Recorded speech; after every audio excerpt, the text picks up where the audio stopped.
오늘 함께 보실 하나님의 말씀은 디모데후서 2장 14절에서 19절, 디모데후서 2장 14절에서 19절 말씀 보도록 하겠습니다. 한 절씩 교독하도록 하겠습니다. 디모데후서 2장 14절에서 19절입니다. 제가 먼저 14절 읽겠습니다. 너는 그들로 이 일을 기억하게 하여 말다툼을 하지 말라고 하나님 앞에서 엄히 명하라. 이는 유익이 하나도 없고 도리어 듣는 자들을 망하게 함이라. 너는 진리의 말씀을 옳게 분별하며 부끄러울 것이 없는 일꾼으로 인정된 자로 자신을 하나님 앞에 드리기를 힘쓰라.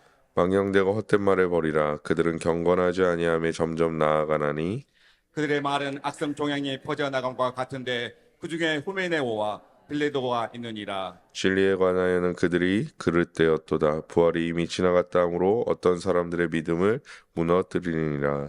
그러나 하나님의 견고한 터는 섰으니 인침이 있어 일렀으되 주께서 자기 백성을 아신다 하며 또 주의 이름을 부르는 자마다 불의에서 떠날지어다 하였느니라. 아멘. 오늘도 말씀과 기도로 하루를 시작하시는 우리 성도님들을 주님의 이름으로 환영하고 축복합니다. 사도 바울은 디모데에게 말하기를 그들로 이 일을 기억하게 하라라고 말씀합니다. 어제 어떤 말씀 패턴과 좀 비슷한데요. 여기서 이 일은 무엇입니까? 우리가 앞에 살펴봤던 것처럼 다윗의 씨로 죽은 자 가운데서 다시 살아나신 예수 그리스도의 복음과 그에 따른 온전한 소망을 말합니다. 또한 그의 이 소망을 가지고 온전히 인내하고 또한 온전한 삶을 살아가야 한다라는 것을 너가 가르쳐야 한다라고 말씀하고 있는 것입니다. 어찌 보면 그리스도인으로서 복음을 따라 살아가는 것과 복음을 인내하는 것이라고 말할 수도 있을 것입니다. 그런데 이것을 기억하는 이유는 말다툼을 하지 말라고 하나님 앞에서 엄히 명하는 것이다. 그 이유 때문에 라고 말씀하고 있습니다. 그러면 어떠한 말다툼일까요? 말다툼을 그들이 어떻게 하고 있는 것일까요? 여기서 말다툼이라는 단어는 쓸데없는 다툼, 말꼬리 잡는 다툼을 뜻합니다. 아마도 디모데가 속한 공동체 안에 이런 다툼이 있었던 것으로 보입니다. 뒤에 말씀을 미루어 짐작하건대 허탄함, 즉 거짓된 복음에 대한 다툼일 수도 있고요. 아니면 복음에서 벗어난 다른 이야기일 수도 있을 것 같습니다. 즉 복음을 바탕으로 한 건설적인 어떠한 나눔이나 어떤 토론이 아니라 하나님의 영광을 위한 토론이 아니라 사도 바울이 말하고 있는 바와 같이 교회 안에 또한 그들 가운데 아무런 유익이 없는 다툼이 존재했다라는 것입니다. 주의 몸된 교회는 복음으로 세워가는 것이지만 이러한 사사로운 진리와는 먼 사사로운 그저 말꼬리나 잡는 다툼이 계속된다면 그것은 교회를 무너뜨리며 성도를 무너뜨리는 일이 될 것입니다. 반대로 주의 말씀을 듣고 우리가 어떻게 나아가야 할지에 대해서 함께 나누거나 고민하는 일들이 극히 드문 것도 사실이죠. 교회는 그것이 비록 보이는 교회일지라도 우리는 어떻게 하면 하나님의 뜻에 따라서 합당하게 살아갈지를 함께 나누고 올바른 복음과 말씀의 또한 교리를 어떻게 하면 더 알아갈지에 대하여 고민하고 그렇게 그리스도의 장성한 분량까지 나아가는 공동체가 되어야 한다라는 것입니다. 하지만 그런 어떠한 노력과 그런 어떤 헌신보다는 사사로운 인간의 생각과 마음 또 허탄한 신화에 대한 그런 마음들이 더 깊어져서 유익 없는 논쟁과 다툼이 계속적으로 이루어진다면 우리는 당장이라도 그것을 멈추고 더 선한 길을 택해야 한다라는 것입니다. 그래서 진리의 문제에 대해서는 단호하지만 비진리적인 문제, 즉 그냥 아디아프라의 문제에 대해서는 교회의 유익과 연약한 자의 유익으로 결정하면 된다라는 것입니다. 그래서 우리 안에서 어떤 이야기가 주로 되고 있는가를 한번 살펴보아야 할 것입니다. 우리 교회 안에 우리 공동체 안에 우리 교회 안에 성도들과 만날 때 나는 어떤 이야기를 하고 있는가, 어떠한 것으로 나누고 있는가를 한번 살펴보아야 한다라는 것입니다. 우리가 정말로 하나님의 영광과 또한 하나님의 뜻대로 살아가는 것에 대하여 심도 있는 고민과 나눔과 서로를 세워주는 그런 일이 우리 안에 가득한지 아니면 허탄한 잘못된 복음 혹은 또한 우리 안에 그닥 중요하지 않은 것. 여기서 그닥 중요하지 않은 건 무엇입니까? 복음 외에는 다 그닥 중요하지 않습니다. 사실 복음의 어떤 진리 외에는 싹 다 그렇게 중요한 것은 아닙니다. 거기에 더 우리의 마음을 쏟고 있는지에 대해서 함께 우리가 살펴봐야 한다라는 것입니다. 결국에 우리가 어떠한 길로 가고 있는지를 살펴본다면 우리가 교회에 와서 어떠한 말을 하고 있고 어떠한 나눔을 하고 있는지를 살펴본다면 우리의 신앙이 어떠한 방향성으로 가고 있는지를 명확하게 알 것입니다. 그래서 사도 바울은 교회를 지도하고 말씀을 전하는 자로서 디모데가 그러한 것을 잘 분별하여 부끄러울 것이 없는 일꾼으로 인정된 자로 자신을 하나님 앞에 드리라라고 그 일에 힘쓰라라고 말씀하고 있는 것입니다. 그래야 올바른 가르침을 줄 수 있으며 뿐만 아니라 디모데에게 거짓된 어떤 복음과 비진리적인 문제로 사사로운 논쟁에 엮일 수 없기 때문입니다. 오늘 본문을 기준으로 하자면 목회자에게도 그렇지만 그리스도인에게도 부끄러운 일은 거짓된 복음을 따르며 옳은 것과 그렇지 않은 것을 분별하지 못하는 것이다 라는 사실을 우리는 알게 됩니다. 그리스도인은 계속해서 거짓된 복음과 비진리가 진리보다 더 중요하다라고 말하는 거짓된 자들의 말을 계속해서 들을 것입니다. 이것이 끊임없이 우리 가운데 다가온다라는 것입니다. 이것을 우리가 피하고 싶어도 요즘 시대를 기준으로 한다고 하면요. 유튜브의 어떤 설교 영상에 분별되지 못한 그런 것들이 나올 수도 있고 우리 주변에 허탄한 어떤 이야기로 말미암아 우리를 넘어뜨리려고 하는 자들도 존재하기 때문입니다. 그렇기 때문에 모든 성도는 올바른 진리 위에 굳건하게 서서 거짓된 복음을 멀리하고 사사로운 말을 멀리함으로써 올바른 복음 앞에 서기를 소망해야 할 줄 믿습니다. 사도 바울은 이것에 대해서 아주 단호하게 사실 말하고 있습니다. 왜냐하면 거짓 복음을 전하는 자들, 오늘 성경에도 나오는 후메네오와 빌레도가 전한 것은 부활이 이미 지나갔다라고 말한 것이기 때문입니다. 부활은 이미 끝났다. 부활은 이미 지나갔다라고 교회 안에서 누군가 말한다라고 생각해 보십시오.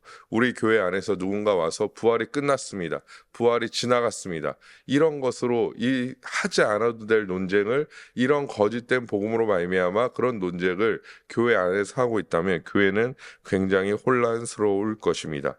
교회 안에 들어와서 후메네오와 빌레도가 그런 얘기를 하자 지금까지 부활의 소망을 가지고 있었던 자들은 낙심하고 낭망하고 또한 그런 것으로 인하여 교회에 분열이 일어나고 믿음을 무너뜨리는 일들이 그 교회 안에 일어났다. 사도 바울은 그런 것들을 경험했다라고 말씀하고 있는 것입니다. 오늘 본문을 작은 범주에서 살펴본다면 성도의 소망은 그리스도의 다시 오심과 우리도 그리스도와 같이 부활한다라는 것이었습니다. 심지어 초대교회 성도들은 이 믿음이 훨씬 더 우리보다 강했겠죠. 우리는 초대교회보다 약 2000년 정도 이미 지나온 상황 속에 있기 때문에 사실 그리스도의 다시 오심에 대한 어떤 열망이 사실은 초대교회 성도들보다 아예 없어졌다라고 말할 수 없겠지만 초대교회 성도들보다는 적을 것입니다. 왜냐하면 초대교회 성도들은 어떤 자들입니까? 물론 예루살렘 교회 성도들은 더 그 마음이 강하겠지만 이방 교회의 성도들도 그리스도께서 부활하시고 승천하신 지 얼마 안 됐고 또 이 얼마 안 된 시간 속에서 예수께서 올라가시면서 내가 언제 있다 올 거야 라고 말씀하시지 않고 그냥 내가 올게 기다려 이러고 올라가셨기 때문에 그들 생각에는 한 달 있다 오시려나? 안 오셨네? 아니면 한 1년 있다 오시려나? 아니면 몇 년 있다 오시려나? 진짜 예수께서 부활하신다고 해서 부활하셨기 때문에 3일 만에 부활하셨기 때문에 그 기간이 길지 않을 거라고 생각했던 것이죠. 그렇기 때문에 그들의 소망은 그들이 정말 불시험을 당해도 인내할 수 있었던 소망은 그리스도의 다시 오심에 대한 그 소망과 열망이 그들 가운데 넘쳐났다라는 것입니다. 또한 두 번째로 그들에게는 고난이 있었기 때문에 이 고난을 인내하는 그런 믿음도 이 소망에서 비롯되었다라는 것이죠. 그런데 이런 이런 소망을 가지고 있고 부활에 대한 소망을 가지고 있는 사람들 가운데 후메네오와 빌레도가 들어와서 교회 가운데 부활은 이미 지나갔어, 부활은 이미 끝났어 라고 말한다면 교회는 역시 큰 혼란을 야기할 수밖에, 큰 혼란을 받아들일 수밖에 없었다라는 것입니다. 그래서 올바른 믿음에서 떠나는 자들도 존재했다라는 것이죠. 우리가 거짓 복음을 대할 때 그냥 그런 것이 있구나 라고 생각하거나 혹은 좋은 게 좋은 거지라고 생각해서는 안 됩니다. 사도 바울은 이것에 대하여 아주 단호하게 얘기하는데요. 갈라디아서 1장 7절에서 8절 말씀입니다. 우리 함께 읽어보도록 하겠습니다. 시작. 다른 복음은 없나니 다만 어떤 사람들이 너희를 교란하여 그리스도의 복음을 변하게 하려 함이라. 그러나 우리나 혹은 하늘로부터 온 천사라도 우리가 너희에게 전한 복음 외에 다른 복음을 전하면 저주를 받을지어다. 아멘. 사도 바울은 다른 복음을 전하는 자들, 거짓 복음을 전하는 자들에 대하여 뭐라고 말합니까? 저주를 받을지어다 라고 말씀합니다. 사도 바울이 이렇게 강하게 말씀하고 있는 부분은 성경의 서신서들을 읽어보면 없습니다. 크게 이제 갈라디아서를 이제 보면요. 거기에 거짓 복음에 넘어가서 행하고 있는 자들, 그러니까 저 갈라디아서 안에 갈라디아서에서 말하고 있는 거짓 복음이라는 것은 예수 그리스도의 죽으심은 필요하지만 구원에 필요하긴 하지만 부족하고 율법과 할례가 필요해. 그래서 갈라디아 교회는 이방 교회임에도 불구하고 율법을 지키고 할례를 행하려고 하는 자들이 교회 안에 있었다라는 것이죠. 그래서 사도 바울이 그런 자들에 대하여 갈라디아서에서 뭐라고 표현하냐면 어리석은 자들아 정도로 표현합니다. 물론 조금 더 이제 원어적으로 가까이 보면 조금 더 강한 표현이긴 합니다. 그런데 다른 복음을 전하는 자들, 즉 교회를 교란시키고 온전한 복음을 교란시키기 위해서 다른 복음을 전하는 자들에 대하여 뭐라고 말씀하고 있는 것입니까? 저주받을 자들이라고 말씀하고 있다라는 것입니다. 그만큼 거짓된 복음과 다른 복음은 교회 안에 혼란을 일으키고 혼란을 야기하기 때문에 좋은 게 좋은 것이 아니라는 것이죠. 좋은 게 좋은 거다 해서 넘어갈 것도 아니고 그냥 뭐 그런 것들이 있구나 해서 넘어갈 것도 아니고 우리가 단호하게 그것들을 거절해야 한다라는 것입니다. 왜냐하면 이것이 우리의 믿음과 성도들의 믿음을 흔들리게 할 뿐만 아니라 무너뜨릴 수 있기 때문이죠. 그럼 우리는 어떻게 이런 거짓된 복음들을 분별할 수 있을까요? 사실 우리가 이것을 분별할 수 있는 방법은 간단한데요. 두 가지로 좀 정리해 봤습니다. 첫 번째로는 올바른 진리와 교리 위에 굳건히 서야 합니다. 말씀은 진리입니다. 진리는 변하지 않는 것이죠. 역사에 의해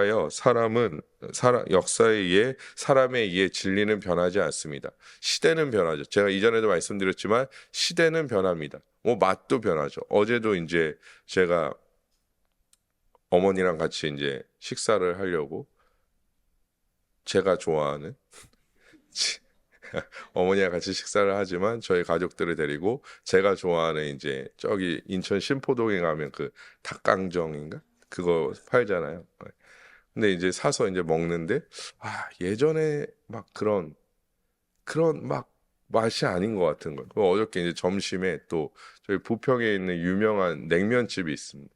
거기 이제 신방하면서 거기서 냉면을 먹었는데 딱 먹는 순간 제가 뭐 백종원 씨나 뭐 이렇게 그런 분들이 아닌데 먹는 순간 달다. 이게 냉면이 달다. 내가 나이가 들어서 죄송합니다. 나이가 들어서 이게 달다고 느껴지는 건지 아니면 진짜 냉면이 좀 달아졌는지 달다 이러면서 이제 제가 이제 그런 게 좀 심하거든요. 한번 달다 그러면 먹는 내내 계속 단데 어차피 돈은 제가 낼 거니까 단데 계속 그러면서 이제 먹었습니다. 이게 사실 다 변합니다. 세월이 흐르면 다 변하고 시대적인 흐름도 변하고 생각도 변하고 판단도 변하는 그런 시대입니다. 하지만 진리는 무엇입니까? 진리라는 단어 자체는 변하지 않는다는 것입니다. 즉 이게 하나님의 말씀이 진리라고 한다면 이 하나님의 말씀은 세월이 지나도 즉 2000년 전에 이 사도 바울의 복음이나 지금 사도 바울의 복음이나 다르지 않다라는 것입니다. 또한 우리가 지켜야 할 것은 이 진리의 말씀에서 비롯된 올바른 교리입니다. 그래서 우리는 올바른 진리 안에 또한 교리 안에 서야 합니다. 우리의 착각 중 하나는 이전에도 계속 반복적으로 말씀드리지만 우리가 충분히 알고 있다라고 하는 생각입니다. 그 생각을 우리는 버려야 됩니다. 내가 신앙생활을 몇십 년 했으니까 나는 충분히 알고 있어 라는 생각을 버려야 합니다. 그런 생각을 철저히 버리고 끊임없이 하나님에 대한 갈망과 온전한 진리와 교리에 대한 갈망으로 하나님을 알아가는 그런 자들이 되어져야 한다라는 것이죠. 근데 하나님만 알아가는 데서 그치지 않고 우리가 올바른 진리와 올바른 교리를 알았다면 그렇게 살아가기로, 또한 그런 신학적인 어떤 방향성으로 살아가기로 또한 힘써야 한다라는 것입니다. 우리가 충분히 알고 있다는 착각이 한국교회 또 조국교회에 어떠한 어려움을 가지고 왔습니까? 충분히 알고 있다라고 생각했지만 신천지 교회, 신천지 예를 들어서 신천지가 처음 태동했을 때 또 활발하게 활동했을 때 제 기억으로는 이제 PD 수첩에서 막 신천지에 찾아가서 인터뷰하고 막 그랬을 텐데요.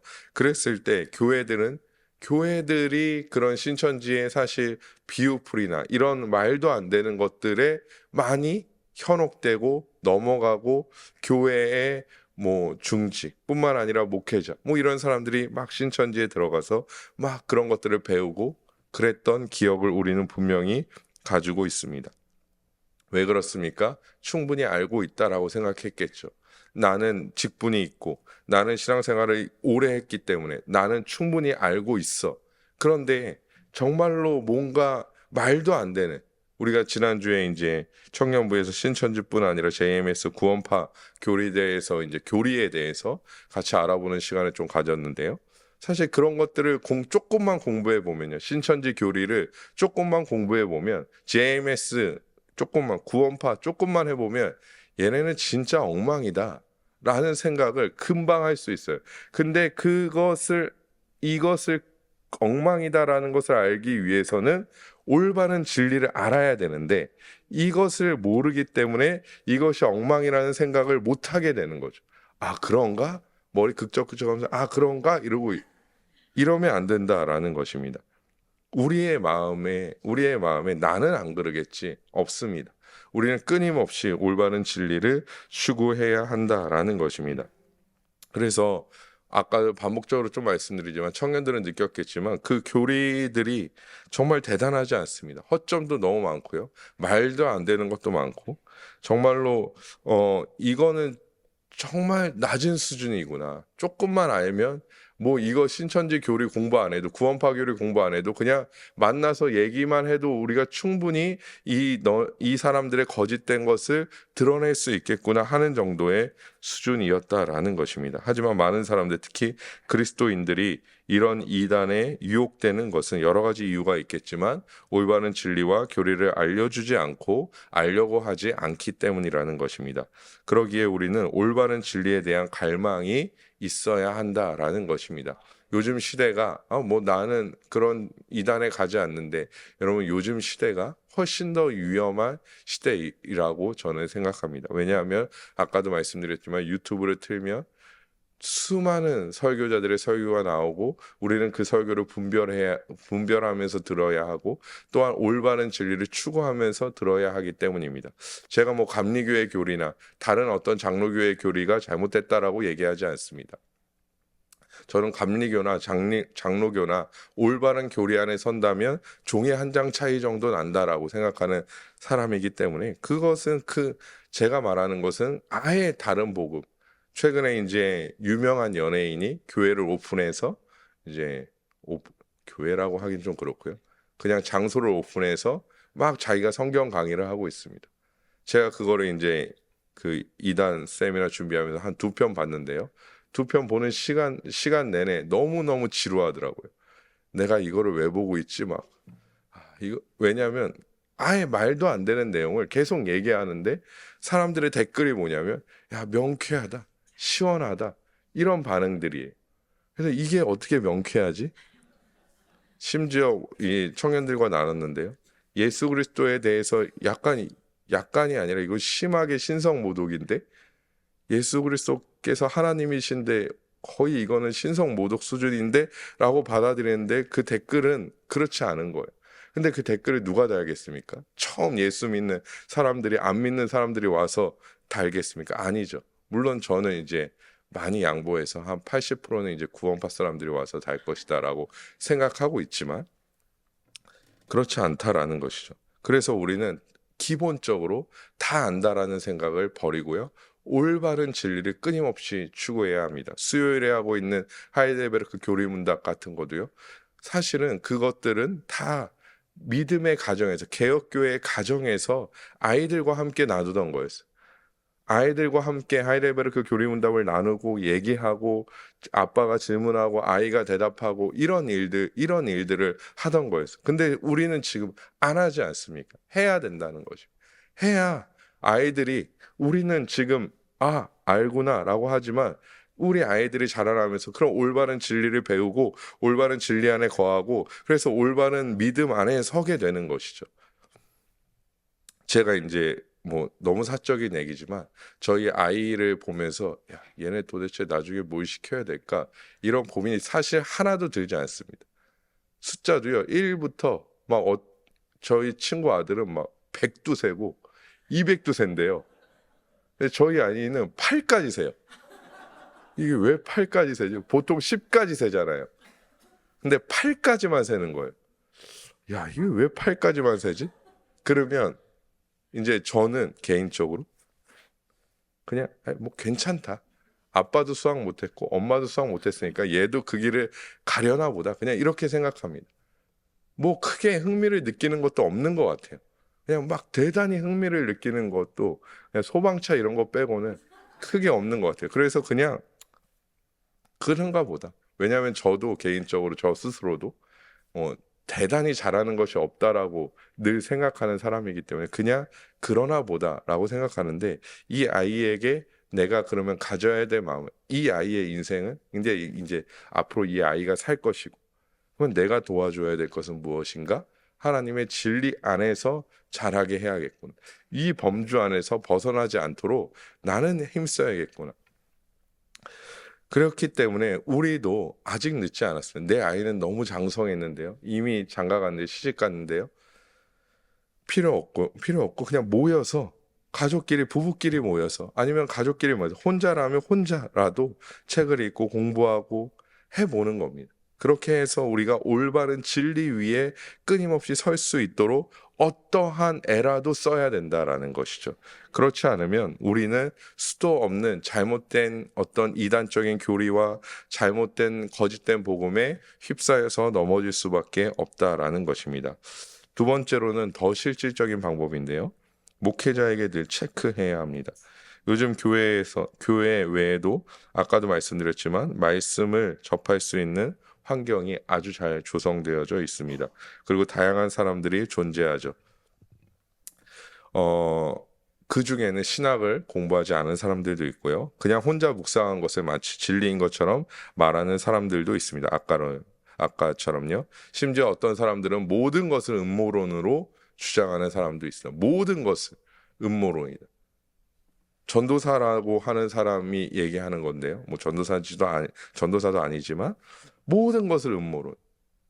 악동 뮤지션이 뭐 노래를 냈어. 이거 음모론이야. 뭐 그 애기들 예수님 영화 있었잖아요. 그 영화 그거 음모론이야. 다 음모론이고 다 음모론이고 다 잘못된 거고 막 그런 얘기를 하는데 여러분 거짓말 같지만 많은 사람들이 거기에 현혹되고 있다는 것입니다. 때로는 눈에 보이는 거짓된 신비주의로 사람들을 미혹합니다. 그래서 우리는 끊임없이 스스로 접하고 있는 신앙의 요소들이 내가 접하고 있는 신앙의 요소들이 올바른가를 점검해 보아야 합니다. 끊임없이 점검해 보아야 합니다. 그리고 목회자에게 물어봐야 한다라는 것이죠. 그 이유는 목회자들이 전문가이기 때문입니다. 그러니까 목회자들이 그냥 와서 그냥 설교하는 사람들이 아니라 뭐 저를 예를 들면요. 4년 동안 학부에서 신학 공부하고 3년 동안 대학원에서 공부하고 그냥 혼자 공부하다가 지금 또 공부하고 그 10년 동안 신학을 공부하고 있는 사람이죠. 우리 목사님도 그러시고 우리 심지어 교수님도 계시고 우리 교회 안에는 물어볼 사람들이 아주 많죠. 그냥 저까지 오시지 마시고 저는 청년들 정도만 하면 되니까요. 여러분 우리가 전자기기가 고장 나거나 아프면 누구를 찾습니까? AS 하시는 분들이랑 의사 선생님들을 찾습니다. 그 이유는 그들이 전문가이기 때문이죠. 여러분들이 목회자에 대하여 어떤 생각을 가지고 있는지 모르겠으나 그래도 나름 전문가의 어떤 생각과 방향성을 가지고 있기 때문에 우리는 점검하듯이 끊임없이 그것들을 목회자를 통하여 물어보고 점검받는 것이 가장 실제적이고 효율적인 방법입니다. 그리고 어제도 우리가 살펴봤듯이 사도 바울은 디모데에게 가르쳐 주라고 말씀하고 있는 것도 기억해야 합니다. 하지만 우리가 기억해야 할 것은 그러한 거짓 가르침이 많아진다고 해서 교회가 무너지지 않는다라는 것입니다. 참된 진리는 무너지지 않는다라는 것이죠. 거짓된 진리는 분열을 만들고 믿음에서 떠나가게 만들지만 우리가 참된 진리를 추구하고 참된 진리를 끊임없이 소망하며 우리 안에 목회자를 통하여 끊임없이 우리를 점검해 간다면 우리는 더욱더 온전하게 하나님 앞에 설 수 있을 것입니다. 그것은 교회를 세울 것이고 가정을 세울 것이고 한 영혼을 세울 것입니다. 그래서 19절을 다시 한번 보시면 그러나 하나님의 견고한 터는 섰으니 인침이 있어 일렀으되 주께서 자기 백성을 아신다 하며 또 주의 이름을 부르는 자마다 불의에서 떠날지어다 하였느니라. 아멘. 하나님의 터는 견고히 섰다라고 말씀합니다. 이는 하나님께서 교회를 세우셨다는 의미도 되고 하나님의 계획이 이미 완성되었다라고 볼 수도 있습니다. 그리고 첫 번째 내용은 주께서 자기 백성을 아신다라는 것입니다. 인치셨다라는 내용에서 보면요. 하나님께서 올바른 진리를 따르는 자기 백성이 누구인지 이미 아신다라는 것이고 거꾸로 주의 이름을 부르는 자들은 거짓된 가르침에서 떠나 올바른 믿음의 길을 걸어가야 한다라고 말씀하고 있는 것입니다. 우리가 하나님의 백성이라면 주의 부르심을 받은 자들이라면 우리는 우리의 기준이 진리가 아니라 하나님이 우리에게 말씀하시는 진리의 기준을 따라서 행해야 한다라는 것입니다. 내 마음에 좋은 그런 소리를 듣고 거기에 현혹되어서 살아가는 것이 아니라 이 진리의 말씀이 무엇이라고 말씀하는지에 대해서 우리가 집중하고 나아가야 한다라는 것입니다. 그래서 더 올바른 진리에 우리는 끊임없이 갈급해야 합니다. 또한 거짓된 복음이나 거짓된 진리가 우리 안에 들어오는 거에 대해서 민감하게 반응해야 한다라는 것입니다. 이것은 그냥 둔감하게 뭐 그래도 되지, 아까도 얘기했던 거죠. 그래도 되지, 좋은 게 좋은 거지. 절대 안 된다는 것입니다. 우리 아이들 키워보셨겠지만 아이들에게 뭐만 주고 싶습니까? 좋은 것만 주고 싶죠. 그런 것처럼 우리 스스로에게도 신앙적으로 좋은 것을 끊임없이 공급해야지 거짓되고 헛된 신화들을 우리 안에 그것들이 들어온다면 우리는 민감하게 반응해야 한다라는 것입니다. 제가 늘 말씀드리지만 신앙은 좋은 게 아니고 명확합니다. 진리는 명확합니다. 불명확하지 않습니다. 그렇기 때문에 우리는 늘 분별함으로 말미암아 참된 진리 안에 있어야 할 줄 믿습니다. 사랑하는 성도 여러분, 사도 바울이 말한 바와 같이 참된 진리는 성도들에게 하나님이 주시는 소망 안에서 참된 기쁨과 참된 평강을 줍니다. 하지만 거짓된 가르침은 두려워하는 마음을 주고 의심하게 만들며 교회와 멀어지게 만들고 교회를 분열시키게 만듭니다. 우리는 어디를 향해 가고 있습니까? 우리 안에 참된 진리와 복음을 따라 행함으로 하나님 안에서 참되게 소망하며 기뻐하며 평강을 누리는 우리 모두가 되어져야 할 줄 믿습니다.